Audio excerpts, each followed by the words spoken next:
Você tá no Novapolis, eu sou o RDV e bora comentar mais uma notícia aqui. Não foi sugerida por ninguém, mas agradeço todo mundo que vai no novapolis.com.br sugerir notícias. E bora deixar o like, curta, compartilha. Quem não sabe comentar, comenta aí, Derrida tava errado. E eu tava assistindo o vídeo do Ancapso e também vi na linhagem geek aqui sobre o prêmio Agente Secreto aqui. E vamos discutir mais um pouquinho aqui. O que realmente influencia esse cinema brasileiro que é de ser tão ruim que cruz credo. Então aqui no portal do Paulo Matias aqui fala: Agente Secreto entra na lista de títulos mais enganadores do cinema, né? Que não precisa fazer nem muito esforço para ser enganador, né? Então, segundo aqui o autor da publicação, né, um dos exemplos mais gritantes de um título de um filme recente enganoso é este inexplicavelmente aclamado filme do ano passado. Uma doida. Inexplicavelmente aclamado, né? É porque ele não sabe como que funciona esse esquema aqui no Brasil. É tudo na base da corrupção, da propina, enfim. E estrelado por Wagner Moura. Quem tem um título bastante direto que te leva a esperar algum tipo de aventura ao estilo James Bond, mas em vez disso entrega quase 3 horas torturantes de praticamente nada acontecendo.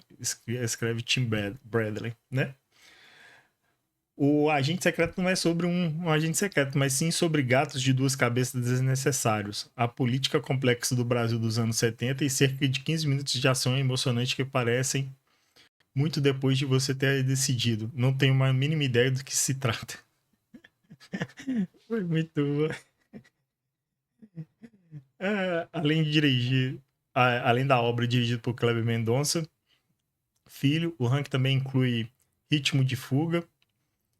O quarto lugar está Sem Limites, seguido por Brasil. Nossa, esse filme Brasil é bem bizarro. E lista Cães de Aluguéis é legalzinho. Comboio do Medo também não sei o que é. Mas enfim. O que traz o cinema brasileiro com esse problema tão grande, né? Bem, a filosofia do Brasil e o cinema, as artes e tudo mais tem grande influência da França, né? A filosofia continental, né, que ela é um contraponto à filosofia analítica, que é muito utilizada no Reino Unido e nos Estados Unidos, por exemplo. A filosofia continental, ela busca sempre ficar numa redundância crítica, existencialista, enfim, né? Um dos nomes, assim, dessa filosofia, né, é Jacques Derrida, né, esse débil mental aqui, né, que ele fala da desconstrução da linguagem, né? Tem uma frase famosa aqui dele, que vou ler aqui, a frase de Jacques Derrida: não há nada fora do texto. Significa que não há significado fixo, final ou absoluta fora de rede de referência contextuais e linguísticas. Então, tudo que for dito, falado, escrito por Jacques Derrida, né, vai ter alguém aí, você não entendeu Derrida. Mas enfim, eu até questionei isso quando eu tive aula de filosofia, assim, eu questionei, falei assim, tá, se no texto tá falando que não existe nada que não pode ser interpretado o texto literalmente, então por que a gente tá com o livro dele? Aí criou um climão assim e tal. Enfim, aí começa a choradeira, né? E ninguém explica de verdade que entendeu, né? Porque fica naquela redundância lá. É igual aqueles é, historiadores comunistas que fica tentando explicar e dando volta e coloca a culpa no final, coloca a culpa em alguém, né? Enfim. E nessa toada aí francesa surgiu o cinema existencialista, né? Que ele bebe muito da fonte de Sartre, Simone de Beauvoir e Nietzsche, né? O Nietzsche é alemão, né? Mas ele também é existencialista, né? Então, Sartre prega aquela é, liberdade absoluta, Simone de Beauvoir, aquela desconstrução da mulher tradicional, né? Para aquela mulher revolucionária, esquerdista e tal. E o Nietzsche, coitado, tinha problemas psicológicos, psiquiátricos graves, né? E achava que o homem já tinha superado Deus, né? E ele morreu e Deus continua aí. Enfim. Então, falar mais um pouquinho aqui de filmes existenciais, para ficar mais claro, assim, os exemplos brasileiros de filmes, assim, que é É claramente, assim, essa forma de desconstrução, de superação, que Deus abandonou, que agora estamos pelo homem, que não sei o quê e tal. E sempre com pitadas de críticas sociais, né? Então, coloquei aqui essa tradução aqui dessa página. Em sua maior parte, o cinema é uma forma de entretenimento, mas isso não significa que os filmes não possam ou não devem abordar alguns aspectos mais sérios da vida. E não há nada mais sério do que o existencialismo. Um filme existencialista, embora muitas vezes difícil de definir, pode ser uma das maneiras mais poderosas de levar o público a refletir sobre temas como a vida, a morte e a existência. É aquilo que eu estava te falando. Então, o diretor, ele não quer fazer um filme sobre uma historinha assim, né? Quer aquela reflexão profunda, aquele doer, aquele pensamento assim, meu Deus do céu, sair com a lição de moral que o cara me educou, o que que meus pais não fizeram a vida inteira, esse diretor fez. Essa palhaçada, né? Aí você vê que a qualidade do filme brasileira só tá ladeira abaixo, assim, desde a década de 70, né? Enfim. É, aqui, o que é existencialismo, como filosofia, existencialismo questiona o significado de ser humano e o que significa viver e morrer. No mundo em que Deus está morto, o existencialismo debate perturbadora a possibilidade de sermos simplesmente um amontoado de carne existindo sobre um grande rocha que flutua no universo isolado. É a questão do Nietzsche, né? O Nietzsche, ele fala lá no livro, assim, disse Zaratustra, né? Que o homem, ele superou Deus, que ele precisava de Deus para construir as coisas, para pedir chuva, para irrigação, e o homem foi superando isso, né?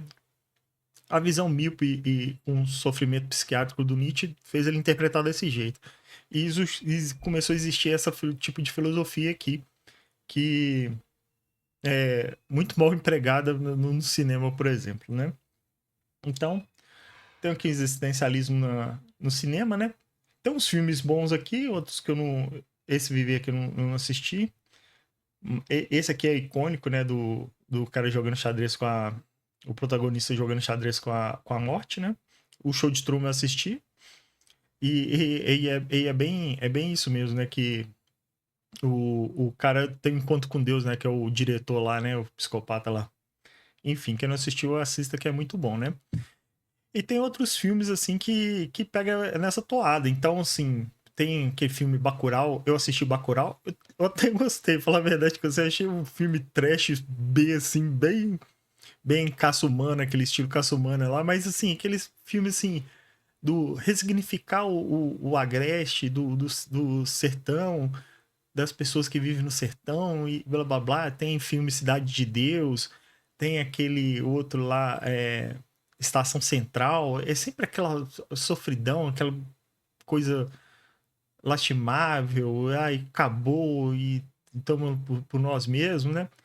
E tem um filme assim que é bem nessa toada de crítica social, também que é Aquarius. Eu confesso que eu gostei desse filme. Tecnicamente ele é muito bom.